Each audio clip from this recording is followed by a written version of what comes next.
Hello and welcome to the Full Tilt Throwback podcast. It's been a while since we've done a podcast, and we've got a special guest here today.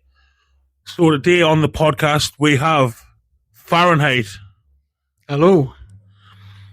Okay, so since it's been a while, I've sort of forgot how to do these things, so I'll just have a little run through of how we do it. All right, so the Full Tilt Throwback, we're just talking about your time in FTW. Talk about your matches and things like that. Just let people get to know you. Yeah, I like that. Yeah. So we'll start off. Obviously, Farrenheight. Hope you don't mind saying this, but your real name's Luke. Yeah. That's what your mother named you, I think. Yeah. And Luke, you joined when you were 15. Was when you first joined the club. Yeah, I just turned 15, maybe like a month or two after I started training with Full Tilt. Yeah. So when you first come, obviously, I'll put a picture on the as the album cover. But he had like a Justin Bieber haircut. He was like a skinny little. I don't want to say whippet, but he was skinny, quite flippy little guy. Yeah. And I would say when you first come, that's all you want to do was just like flip about and do stuff like that. Yeah. The idols at the time, Jeff Hardy. I took inspiration from Pac. You know what I mean? I just wanted to be flipping about 450s, shooting stars. And obviously, the very first session you come, I think you said you could do a flip, and then I was like, right, Kushti, I've got someone that I can jump all over and I can catch and I can make myself look good. So, I think we'll start off like, what was your first impression when you come wrestling? Because obviously everyone always goes like, oh, I want to do wrestling, and they've got like some kind of idea. So like, what kind of idea did you have of like what wrestling would be? And then what was it like after your first session? I don't mean to talk like ill on anyone, but like I know a lot of marks would have the opinion of, I want to go and wrestle, I want to be John Cena, I want to be on the shows. But I'd watched a lot of things like Tough Enough, backstage sort of things. I knew what wrestling was and that it's all a story, and that's what appealed to me. So actually coming to Full Tilt and seeing how it was backstage, sort of like learning the bumps, learning the basics, I was expecting that. I really just enjoyed the camaraderie, how well everyone got along and how supportive everyone was. Obviously, I was very new, very young, and everyone supported us, and I felt really secure, really safe. So, like, what did you feel like after your first session? Like, were your expectations met, or was it exceeded, or was it like... I was hurt. I was banged up. Emotionally or physically? Physically. Emotionally, I was just getting started. Yeah. I was ready. I think it met expectations, maybe even exceeded them. I didn't feel like I would ever be actually a wrestler. My first session, I ended up having a match with Kamosi Jr. In India. It exceeded expectations. Right. So when you first started, like, did you have like any fears of anything of like, oh, I don't know about doing this, or were you just like, I'm willing to do whatever? I was all guns blazing. I'd done theatre stuff. I'd done plays, musicals, and stuff like that in school. Mm-hmm. So I was comfortable being in front of a crowd or performing in front of people. But yeah, I had no fears performing in any way. It was more just I didn't want to mess up. My only fear was messing up, maybe getting someone hurt. Right. So, I mean, after you said you like had a match like at the end of your first training session. So when did you have like your first proper match? It was actually only maybe like a month or 2 months later. It was in January. Towards the end of January, we had a show in Biker. It was me against Big Chris. Yourself. I can't remember. I've had a few concussions since then. No. I do remember. So I mean, like that first match, like how nervous were you? Were you thinking like, oh, I don't want to fuck this up, or were you thinking like, I'm gonna go out and smash this? Because we did practice a lot. I was very nervous. Obviously, first time being on a show, first time performing. I'd never like taken bumps in front of my family or anything like that. But wrestling made us feel safe. I knew that if anything was to go wrong, you'd know. That'd be my fault. no. I knew you'd know how to correct it. Yeah. So I wasn't scared or anything like that. I was more just nervous about the performance of it. You know what I mean? Was that a singles match? Singles match. Oh, it was a singles match. Because I can remember we were wrestling Baker and you, but it was a tag match. And you done a dive and you popped my nose. Yeah. And no one believed that you popped my nose. Everyone thought I bladed. And I was like, no, I've got a black eye. My nose is pissing the blood. Straight off the top rope to the outside. Yeah, I think I can remember as well saying, like, you know, it'll be fine as long as you don't land on my head and you land on my head. But, you know. Sorry about that. Yeah, well, it wasn't that bad because I think you were only like 10 stone, 11 stone at the time. So it was like it could have been a lot worse. I mean, the last show that we just done, the Tag Team Classic, you land on my head and I thought I broke my neck because you're a bit chunkier now. I need to stop diving on you. But so when you first started, like, you done some singles matches, but you also done some tag matches. Like, what did you like better? Did you like being in the singles or did you like being in the tags? At the time, I was always wanting to be a tag team wrestler. Obviously, like, my idol at the time was Jeff Hardy, and most of his career he's been a tag team wrestler. My goal was to always just win tag team titles. But after a few tag team matches, I was actually then preferring the singles matches. I had a few good ones with yourself, Jed Masters, Ragnar, and I did enjoy the singles competition. Yeah. So, like, obviously, in your tag matches, like, who were you partnered with? It was Kamosi Burns Jr. at the start for a couple of matches, but then after a short sort of feud with Mickey Finn, we ended up teaming and having a few tag matches together. Yeah, and obviously, not everyone knows Mickey Finn, but, like, he was old school. He used to torture everyone in training, cardio. But also he was the type of person where it was like, it didn't matter like what kind of wrestler you were, like, right, going to teach you how to do dive, going to teach you how to catch people. So, I mean, like, what was it like tagging with him? Like, when it come to like planning the matches, like, did he take over everything or did he like give you like a little bit? He did take over, but I mean, at that time I was 15, so I was completely fine with letting him take the reins on planning matches and stuff like that. But he did also ask for my input and asked, what's the cool things you like to do? And he got my finishes in there and the cool spots I like to do at in them times. He got them in the match. Yeah, and I mean, like, we did have some good matches, some good tag matches. I can remember, like, obviously wrestling in Washington. Yeah. Me and Jed versus you and Mickey Finn. For the titles. Yeah. Which, like, you didn't win, even though it says on Cage Match you did, but I honestly, I remember us winning that match. The way I remember it is, the story was that you had stolen the titles of Marvelous, and then we did win the match, but then you then stole the titles again. So I'm an unofficial tag team. Yeah, I will say, yeah, I do like stealing.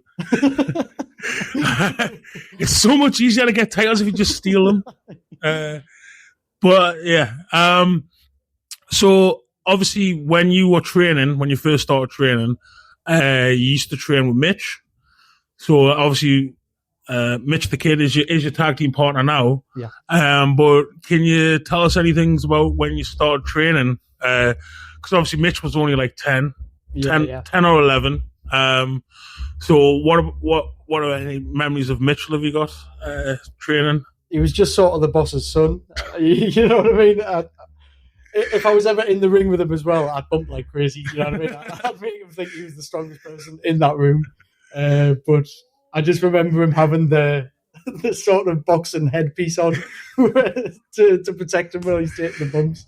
Obviously, safety first. Like, even though he's my son, I couldn't kill him. You know, his ma would kill me.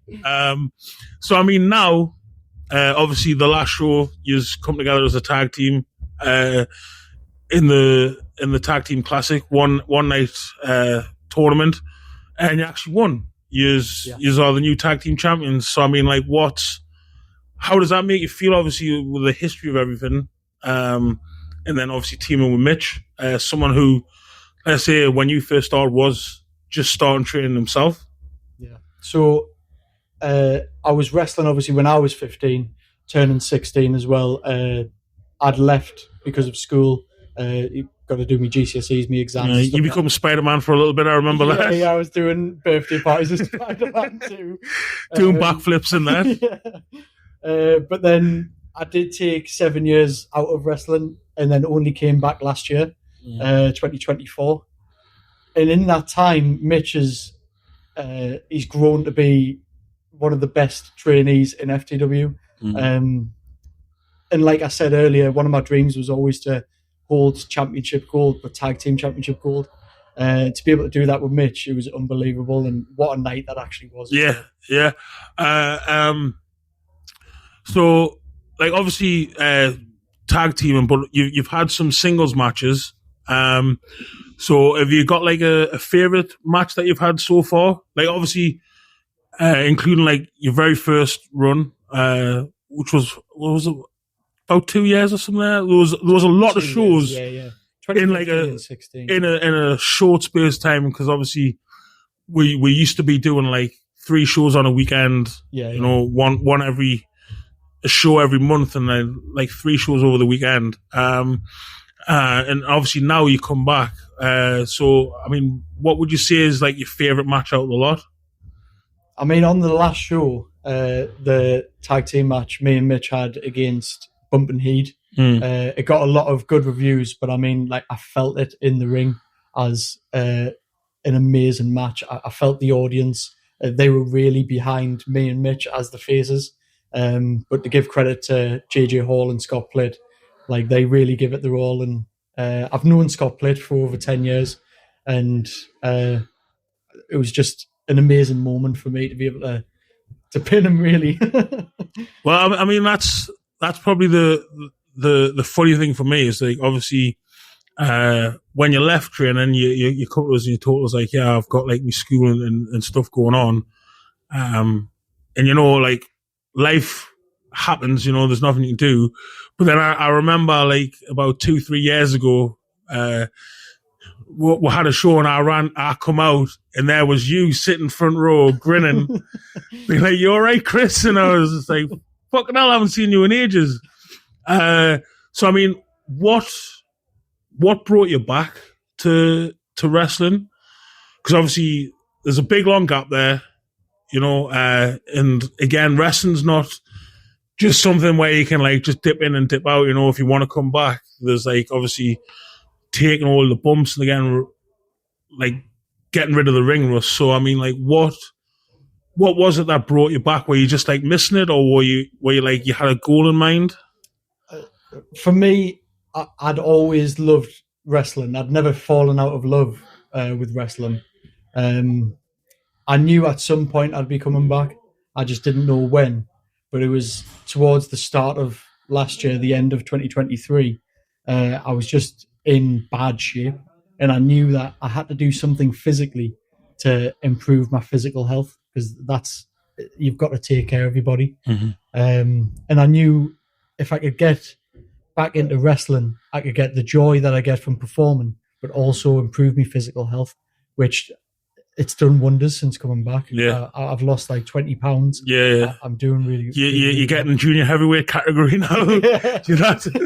You're like now you're like the same weight you were when you were 16. Yeah. I came back as a heavyweight, but I'm trying to get down to junior. Yeah. So I mean, what I want to talk about now is obviously, like you say, you've done like theatre stuff and that, and you're very creative. In some of your promos, you know, the like brilliant. They've had me in stitches and that. So, I mean, have you got like a favorite promo that you like? I really like the one I done at the start of this year, which was the Valentine's Day promo. It was for the show Valentine's Fallout. Yeah. And I had the idea of, I'm going to just write out some Valentine's Day cards for people.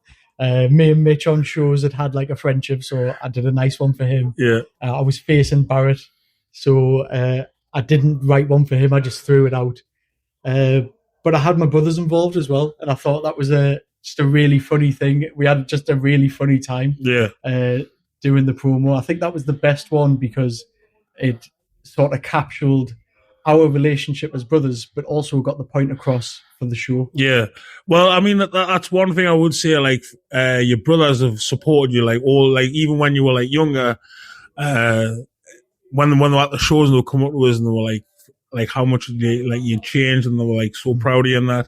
Well, your whole family, really. And, like, obviously, the Farrenheight sections grew because back then there was only, like, I would say, like, 10 or 12. Now there's, like, 40 or 50 years.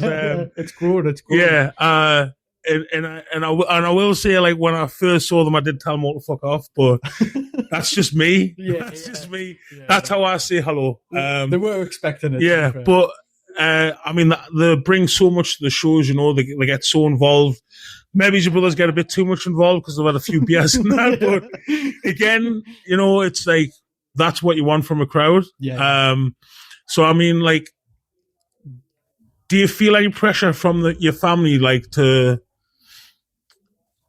sort of, like, you know, like, achieve, like, they want you to be the highest, but, like, is there any pressure there of, like, I've got all these people coming, you know, I can't, like, have a bad match, I can't, like, well, you don't want to lose in front of your, especially your mom. No one wants to lose in front of your mom. You know what I mean? It's just, like, when I used to play hockey, like, that was probably one of the main things that made us want to win, was like, yeah, my ma's coming to watch us. Like, yeah. I can't be shit. But for me, I know no matter what, they're going to support us. They've always told us that, and they've always been in my corner no matter what. Mm-hmm. And for my family, they get it. They get wrestling. They get what it is.